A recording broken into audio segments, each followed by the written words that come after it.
I never expected my life to unravel because of a plain white envelope.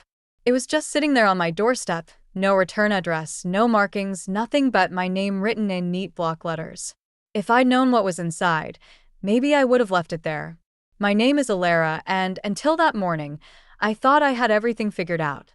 I'm the daughter of Grant and Celeste Winslow, founders of Winslow Wellness, and wife to Nolan Mercer, who runs our Denver branch.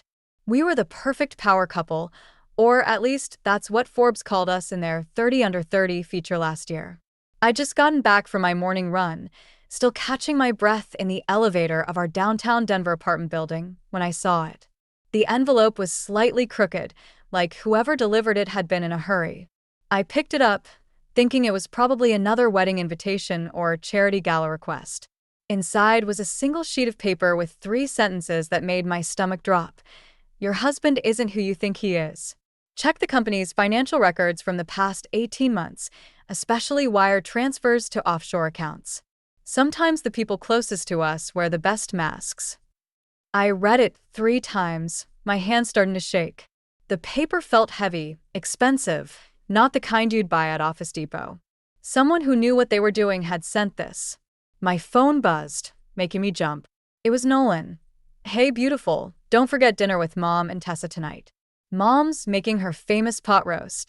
I stared at his message, trying to reconcile my charming, successful husband with the implications in the letter. Nolan, who brought me coffee every morning and could make me laugh even during board meetings. Nolan, who my parents had practically adopted as their own son. Can't wait, I typed back, adding a heart emoji like I always did. My finger hovered over the send button before I added, love you. Inside our apartment, everything looked normal. Nolan's coffee mug was still in the sink, his tie from yesterday draped over a kitchen chair.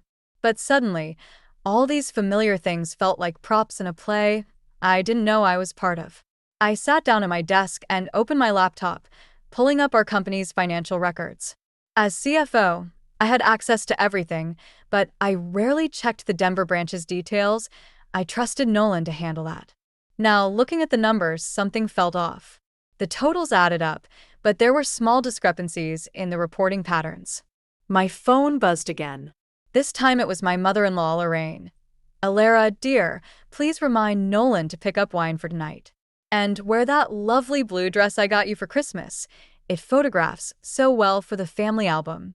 I closed my eyes, remembering how Lorraine had accidentally tagged me in those family photos on Instagram 3 times. Always with captions about her successful power couple. She'd been pushing us to buy a bigger house, too. Something more fitting for the Winslow Mercer legacy. The front door opened, startling me. I quickly closed the financial records as Nolan walked in, looking perfectly put together in his tailored suit. You're home early, I said, hoping my voice sounded normal. Thought I'd surprise you. He smiled, that dimpled smile that still made my heart skip. Maybe we could grab lunch before heading to Mom's? I watched as he loosened his tie, noticing how his hand paused for just a second when he saw the envelope on the counter. It was so quick I almost missed it. Lunch sounds great, I said, standing up. Let me just change quickly. In our bedroom, I slipped the anonymous letter into my jewelry box. Whatever truth it held, I knew one thing for certain. I couldn't trust anyone until I figured out what was really going on. Not even the man I'd promised to love forever. As I changed clothes, I could hear Nolan humming in the kitchen, probably making coffee like he always did. Everything seemed so normal, but that letter had cracked my perfect world like a hammer to glass. The question was, how deep did the cracks really go? Lorraine Mercer's house always reminded me of a museum, beautiful to look at but don't touch anything. I sat at her pristine dining room table, watching her arrange flowers while Nolan and Tessa argued about some childhood memory in the kitchen. The pot roast was getting cold, but nobody seemed to care. Alara, darling, Lorraine said, not looking up from her roses, have you given any thought to that waterfront property I mentioned? The realtor says it won't stay on the market long. I gripped my wine glass tighter. We're happy where we are, Lorraine. Happy. Tessa emerged from the kitchen, wine glass already empty. In that shoebox apartment? Please. The Winslow heiress should be living somewhere that matches her status. Before I could respond, my phone buzzed. Another anonymous message. Ask them about the Cayman Islands account. My hand started shaking so badly, I almost dropped my phone. Nolan appeared behind me, placing his hands on my shoulders. Everything okay, babe? Fine, I said, quickly locking my screen. Just work stuff. Speaking of work, Lorraine chimed in. Nolan tells me the Denver branch is exceeding all expectations. You must be so proud of your husband, Elara. I forced a smile, remembering the financial discrepancies I'd spotted earlier. Very proud. Tessa snorted, pouring more wine. Must be nice, having everything handed to you. Some of us actually have to work for a living. Tessa, Lorraine warned, but her tone was indulgent, like a parent scolding a favorite child. What? We're family. We can be honest. Tessa's smile didn't reach her eyes. I mean, Alara's trust fund alone could put Jackson through college twice over. Where is Jackson? I asked, desperate to change the subject. Upstairs, probably hacking the Pentagon. Tessa rolled her eyes. He's going through this weird computer phase. Nolan squeezed my shoulders. Maybe he could intern at Winslow this summer? In the IT department. Actually, I said, surprising myself, that might be a good idea. We could use someone with fresh eyes on our security systems. The room went quiet. Too quiet. I looked up to find Nolan and Lorraine exchanging a look I couldn't quite read. I don't think that's necessary, Lorraine said quickly. Jackson needs to focus on his studies. Right, Tessa. Tessa was staring at her phone, suddenly distracted. Did you see this? The Martinez family just announced their daughter's engagement. God, their ring photo probably cost more than my car. The Martinezes? Lorraine perked up. Nolan, didn't you meet with Robert Martinez last week about that investment opportunity? Just a casual lunch, Nolan said, but his hands tightened on my shoulders. I frowned. I didn't know you were meeting with investors.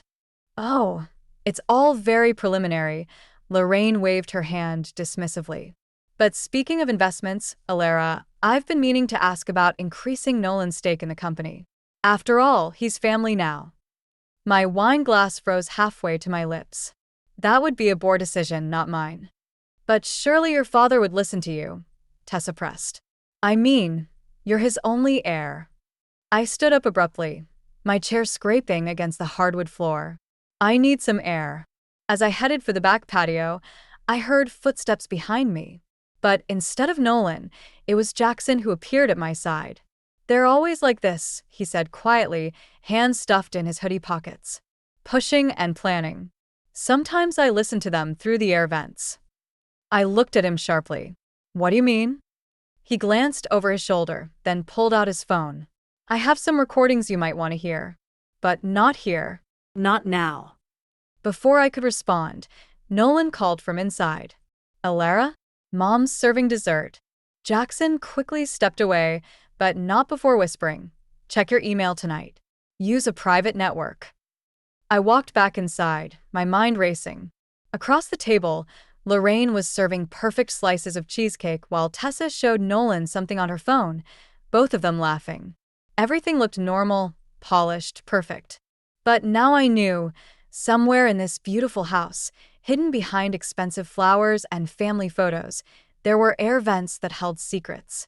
And a teenager who knew how to find them. I waited until 3 in the morning to check Jackson's email. Nolan was sound asleep beside me, his breathing steady and familiar. The laptop screen cast a blue glow across our bedroom as I connected to a private VPN, just like Jackson had instructed. The audio files were labeled by date. I clicked on the oldest one first, my hands trembling as I put in my earbuds. The company's worth billions now, Lorraine's voice crackled through. And she's the only heir. We need to move faster. I'm doing my best, Mom, Nolan's voice replied. My stomach clenched. But the offshore transfers take time. We can't risk anyone noticing. I closed my eyes, feeling sick. The next recording was worse. Just get her to sign over more control. Tessa this time. She trusts you completely. It's almost pathetic. Nolan's laugh. That's what makes it so easy. My wedding ring felt like it was burning my finger. I slipped it off, placing it on the nightstand. Beside me, Nolan stirred but didn't wake. The final recording was from last week. The Martinez deal could expose everything. Lorraine again. We need to move the money now, before Grant Winslow starts asking questions. I shut the laptop, my mind racing. The Martinez deal, the same one Nolan had dismissed as just lunch. I grabbed my phone, pulled up our banking app, and logged into my personal account. The balance looked normal, but something made me check the transaction history. There it was. Small transfers, nothing suspicious on their own, but they added up to millions over the past year. All going to an account I didn't recognize. Can't sleep? I nearly dropped my phone. Nolan was awake, watching me with those eyes I used to trust completely. Just checking some work stuff, I said, amazed at how steady my voice sounded. He reached for me, but I stood up. I need water. In the kitchen, I gripped the counter to stop my hands from shaking. My phone buzzed, another anonymous message. Check his laptop. Password, Tessa J, 2006. I glanced back toward the bedroom. Nolan had fallen asleep again. His laptop was in his briefcase by the door. The password worked. Inside, I found a folder labeled Personal. My heart pounding, I clicked through documents, bank statements, transfer records, emails between Nolan and his family discussing their plans, and photos. So many photos of Nolan with other women, in hotels I recognized from his business trips. Find what you're looking for? I spun around. Nolan stood in the doorway, his face unreadable in the darkness. How long? I asked. Does it matter? It matters to me. My voice cracked. It matters to my father, whose company you've been stealing from. He stepped closer. Your father's company? You mean the one you inherited just because you were born a Winslow? Some of us had to work for what we wanted. By stealing? By lying. I backed away, clutching his laptop. Was any of it real? His expression softened. Of course it was real. I love you, Ilera. But love doesn't pay for the life we deserve. The life we deserve? I laughed bitterly. Or the life your mother demands? His face hardened. You don't understand. You've never had to prove yourself worthy of anything. My phone buzzed again. This time it was Jackson. Get out now. Mom and Tessa are on their way over. They know you know. I'm calling my father, I said, reaching for my phone. Nolan moved faster than I expected, grabbing my wrist. You can't do that. Let go of me. Just listen. His voice was urgent now. We can fix this. Together. I'll show you everything, explain everything. Just don't make that call. The front door buzzed. Lorraine's voice came through the intercom. Nolan? Ilera? Open up, dears. We need to talk. I looked at my husband, this man I thought I knew, and saw a stranger. Behind his desperation, I finally saw the truth. I was never anything more than a means to an end. You're right, I said quietly. We do need to talk. All of us. I picked up my phone, starting with my father. The look on Nolan's face told me everything I needed to know about what would happen next. The morning after discovering Nolan's betrayal, I found myself sitting in my father's office, staring at the family photos on his desk. My hands were steady now, but my voice wasn't. Someone's been accessing our offshore accounts, I said, sliding Nolan's laptop across the desk. And it wasn't just company money. They got into my personal accounts too. Dad's face hardened as he scrolled through the files. How long have you known? Since last night. I twisted my now empty ring finger. Nolan's mother and sister are involved too. They've been planning this for years. The door opened and my mother rushed in. Grant, the board members are here. They're asking about the Martinez deal. What Martinez deal? I asked. Dad and Mom exchanged looks. Robert Martinez called this morning, Dad said carefully. Apparently, Nolan offered to sell him controlling interest in our Denver operations, using your voting shares as collateral. The room spun. He can't do that. I never signed anything. Actually, Mom pulled out a document. According to this, you did. 3 months ago. I grabbed the paper, my blood running cold. The signature looked exactly like mine, down to the way I crossed my T's. My phone buzzed. Jackson again. Don't trust the Martinez papers. They're forgeries. I can prove it. Before I could respond, Lorraine's name flashed across my screen. Then Tessa's. Then Nolan's. They're trying to damage control, I said, showing my parents the calls. They know I found everything. Let them panic, Dad said, reaching for his office phone. I'm calling security too. The office door burst open. Nolan strode in, followed by Robert Martinez himself. My heart stopped when I saw what Nolan was carrying, my old laptop. I think we all need to talk, Nolan said smoothly, about some very interesting transfers from the company's main accounts to a private one in the Cayman Islands. Transfers authorized by Ilera Winslow. What? I stood up so fast my chair toppled over. It's all here. Nolan held up my laptop. Every transaction, carefully hidden, along with some very interesting emails to offshore banks. Your daughter's been embezzling for months, Grant. My father's face went pale. That's impossible. Check for yourself. Nolan handed the laptop to Martinez. I discovered it last week. That's why I reached out to Robert, to protect the company from further damage. I stared at my husband, finally understanding. He hadn't just been stealing, he'd been setting me up as the fall guy all along. Nobody will believe this, I said, but my voice shook. They already do, Martinez said, showing us his phone. On the screen was a breaking news headline. Winslow Wellness Heir under investigation for financial misconduct. My mother gasped. Dad reached for me, but I stepped back, my mind racing. Then my phone buzzed again. Jackson, don't panic. I have backups of everything. And something else they don't know about. The board is waiting, Martinez said. They'll want answers. I looked at Nolan, at his perfect suit, his practiced concerned expression, the wedding ring he still wore like it meant something. Then I looked at my parents, seeing the doubt creeping into their eyes despite themselves. Okay, I said quietly. Let's go talk to the board. Nolan's smile flickered. He knew me well enough to be worried by my calm. As we walked to the boardroom, I sent one quick text to Jackson. Whatever you have, now's the time. Because Nolan had taught me something valuable. Sometimes the best revenge isn't about fighting back immediately. Sometimes it's about letting your enemies think they've won, right until the moment they realize they've lost everything. The boardroom doors loomed ahead. Inside, I could hear Lorraine's voice, probably already spinning her version of events. Beside me, Nolan reached for my hand, a perfect show of spousal support for our audience. I let him take it, feeling the weight of his wedding ring against my bare finger. And I smiled, thinking about how much could change in the next 5 minutes. Because Nolan wasn't the only one who knew how to play the long game. The boardroom felt like a courtroom, with 12 pairs of eyes watching my every move.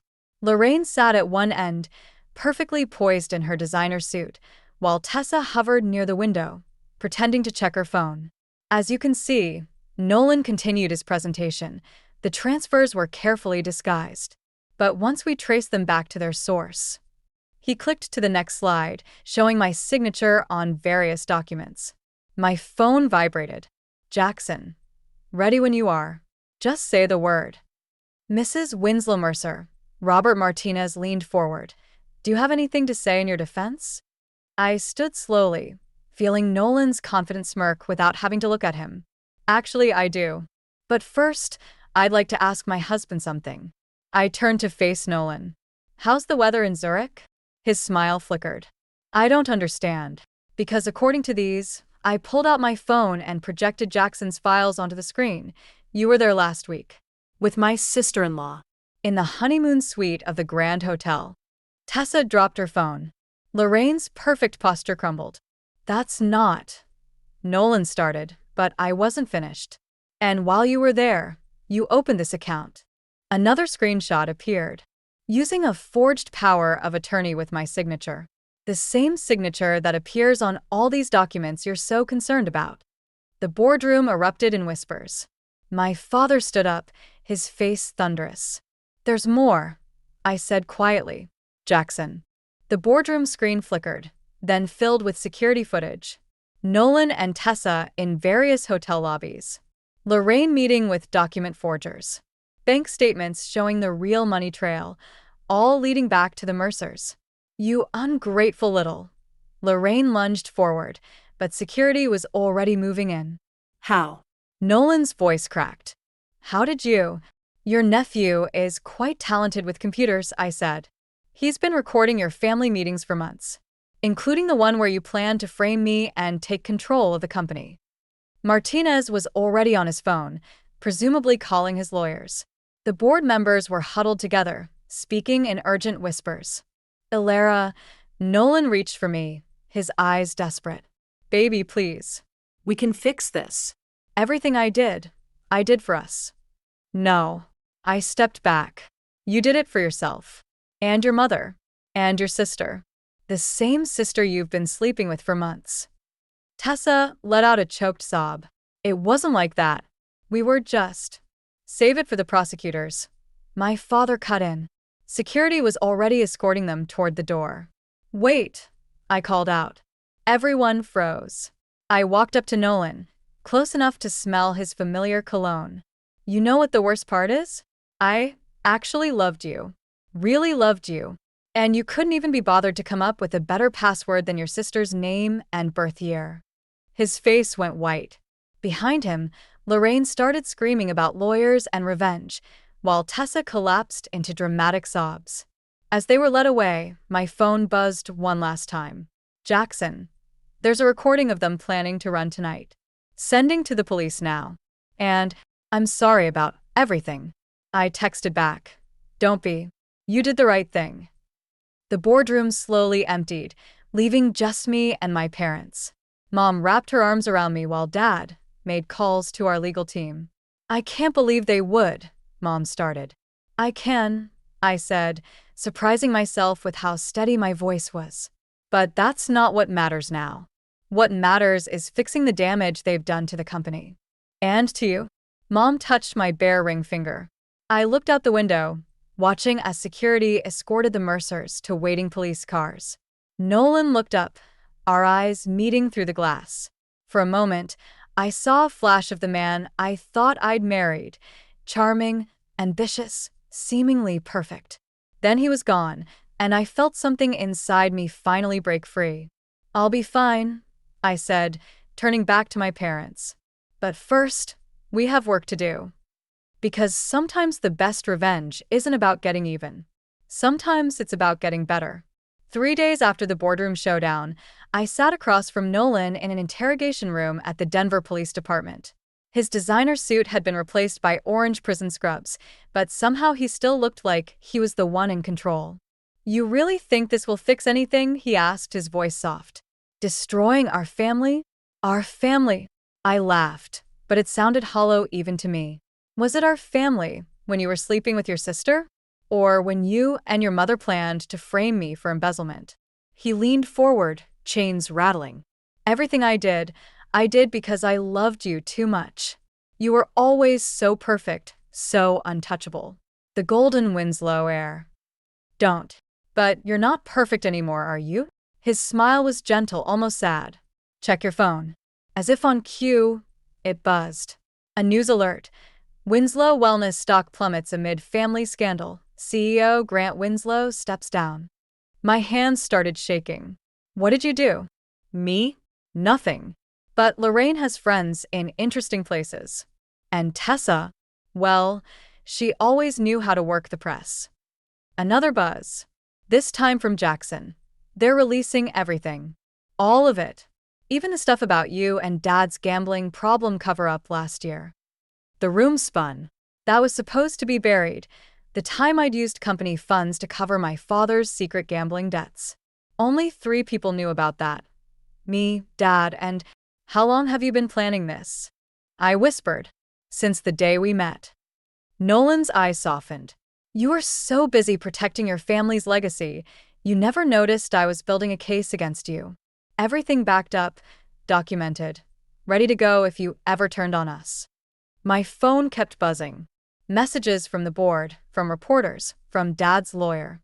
Each one worse than the last.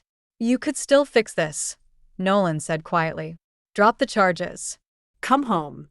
We'll weather this storm together, like we always have." For a moment, one terrible, weak moment, I considered it. Then I remembered Jackson's recordings, the look in Tessa's eyes when she talked about Nolan. The way Lorraine had planned my downfall over Sunday dinners. "No." I stood up. "You don't get to win this time. I already have." He sat back, chains clinking. "Your father's finished. The company's tanking. And now everyone knows the perfect Alara Winslow is just as corrupt as the rest of us." I reached for the door, but his next words stopped me cold. "By the way, you never asked who sent that first anonymous letter. The one that started all this." I turned slowly. "Jackson said." Jackson did what he was told. By his grandmother. Nolan's smile widened. "Mom knew you'd investigate. Knew you'd find exactly what we wanted you to find. And knew you'd be so focused on exposing us, you'd never notice we were really exposing you." The truth hit me like a physical blow. We'd all been played, me, Jackson, even Tessa. This had been Lorraine's plan all along. My phone buzzed one final time. A message from my mother. "Come home now. Your father's had a heart attack."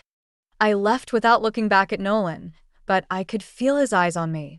In the parking lot, reporters were already gathering, shouting questions about family betrayal and financial fraud. I got in my car, hands gripping the steering wheel until my knuckles turned white. Everything I'd done to protect my family had somehow destroyed them instead.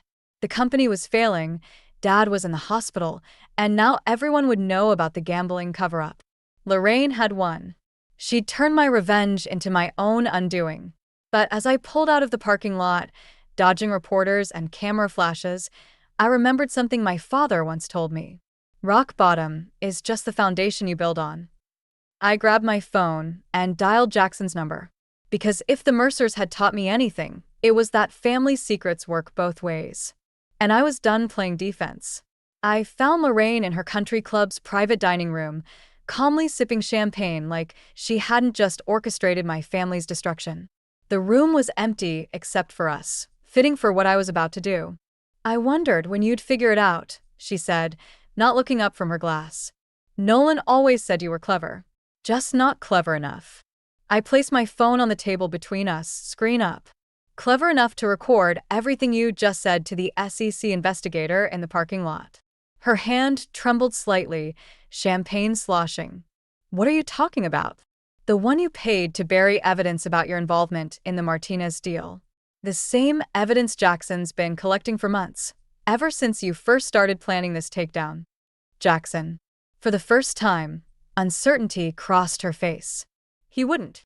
Your grandson's been working with the FBI's cybercrime division for 6 months," I said, watching her perfect composure crack. "Turns out he's quite the prodigy. And very interested in corporate fraud cases." The dining room door opened. Tessa burst in, mascara streaked down her face. "Mom, they're arresting Nolan again. Something about offshore accounts in both our names." "Sit down, Tessa," I said quietly. "Your mother needs to hear this too." Tessa froze, looking between us. "What's going on?" "Show them." Jackson's voice came from behind her. He stepped into the room, laptop in hand. "Show them everything." Lorraine stood up so fast her chair toppled. "Jackson, whatever you think you're doing." "I'm doing what you taught me," he said, setting up his laptop. "Family first, right? Except I finally figured out which family deserves loyalty." The screen filled with documents, recordings, bank statements, 3 years of meticulously gathered evidence. Lorraine's master plan to use me to take control of Winslow Wellness. Tessa and Nolan's affair, carefully orchestrated to ensure maximum damage when revealed. Every manipulation, every lie, every calculated move. "You were never the target," I told Tessa, whose face had gone ash white. "You were just another pawn in your mother's game. Like Nolan. Like all of us." "That's not," Lorraine started, but Jackson cut her off. "I have the recordings from your study, Grandma. The ones where you told Mom that Nolan was just doing his part, that sleeping with her would make the scandal more devastating. Tessa made a sound like she'd been struck. "Mom, everything I did was for this family." Lorraine's voice shook. "To give us what we deserve." "Save it," I interrupted. "The FBI has everything. So does the SEC. And in about 30 seconds, so will every major news outlet in the country." As if on cue, phones started buzzing throughout the room. Breaking news alerts lit up screens. Mercer family fraud scheme exposed.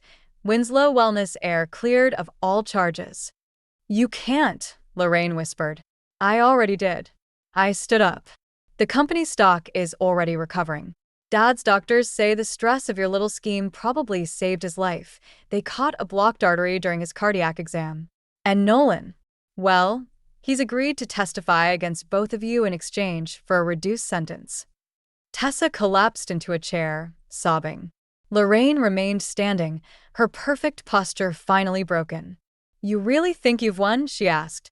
"No," I said, gathering my things. "I think we all lost something here. The difference is I'm done playing games." I headed for the door, then paused. "Oh, and Lorraine? The country club board voted this morning. Your membership's been revoked." As I walked out, Jackson fell into step beside me.